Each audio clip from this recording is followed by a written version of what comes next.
The second aspect concerns China's response to events such as America's attempt to acquire TikTok and now the potential acquisition of Hutchison Port, a valuable asset. This is China's signal to all its types of enterprises that it will defend its national interests and development rights at any cost. Every Chinese citizen should pay attention to this matter. Otherwise, if left unchecked, it could snowball into a situation where one city is taken today and another one tomorrow. Hello, I'm Jeffrey, and welcome to Just Spit Out as today March 28th, 2025. I want to talk about Ka-shing selling his ports. Is it a matter of doing business or strong-arm tactics? Many people are shouting business is business when Ka-shing sells his ports, but that's not the case at all. What's so egregious about this situation? The main issue is that America has already tasted success with this approach, and now it is becoming increasingly brazen. The companies themselves have played a large part in this situation as well. America's innovation capacity is weak right now, and many successful companies are non-American. America is salivating over any profitable, globally influential business, and no company with this kind of success can escape its grasp. If an investment firm can't buy it, they'll resort to forceful acquisition. From the well-known case of Francis Alstom's energy division to Huawei, to now TSMC, TikTok, and Ka-shing's global port assets, this is the trend. If America wants something, it must take it. America prefers buying over creating and forceful acquisition over negotiation.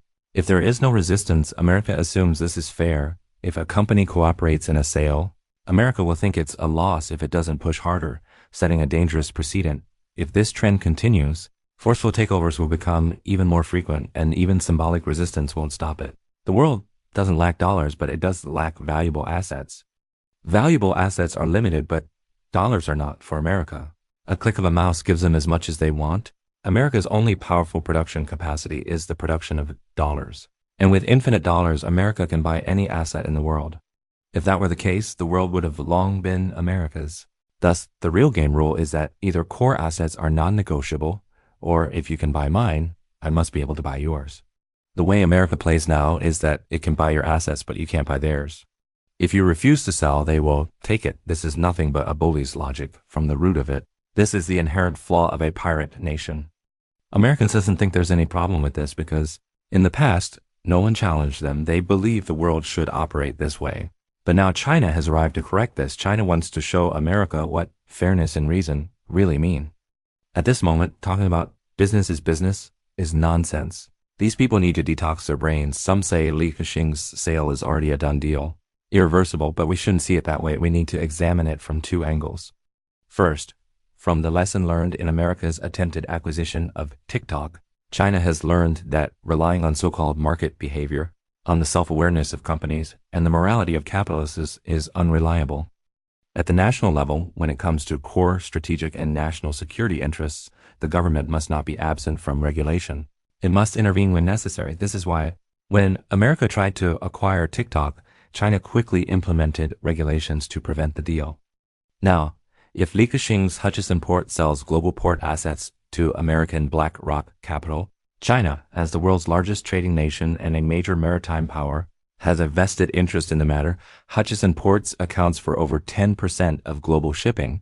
Such a deal would impact China's maritime security.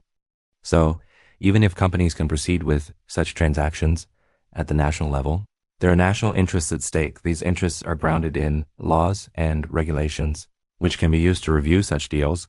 Even if Hutchison Ports is a Hong Kong-listed company, any foreign multinational acquisition must undergo China's anti-monopoly review. Second, through the events surrounding America acquisition of TikTok and now Hutchison Ports, China is sending a message to its enterprises. It will defend national interests and development rights at all costs. Every Chinese citizen must not stand idly by if ignored. This could lead to a pattern where today it's one city, tomorrow another. What's China's biggest dilemma right now? It's dealing with America's aggressive acquisition tactics. On one hand, China hopes that all businesses claiming to love the country and Hong Kong will truly live up to their slogans. And when companies fall short, China will help them maintain their dignity. On the other hand, when facing America pressure, China must also have means to protect its own interests. Currently, China is not yet doing enough in either regard. Sometimes the strength isn't there, And sometimes domestic restrictions limit China's ability to protect its interests overseas. This issue isn't just about commercial laws. It's about how China can advance its legal and international standing. If China is serious about reshaping unfair international rules, it must be prepared to show its strength many times. America doesn't seek truth, but instead tests whether you can enforce it. If you can challenge them at any moment, then you are the one who holds the truth.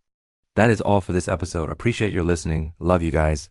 I'm Jeffrey. This is Just Spit Out. Just hit the subscription button down below for more unique observations. Shortly, I will see you guys next time.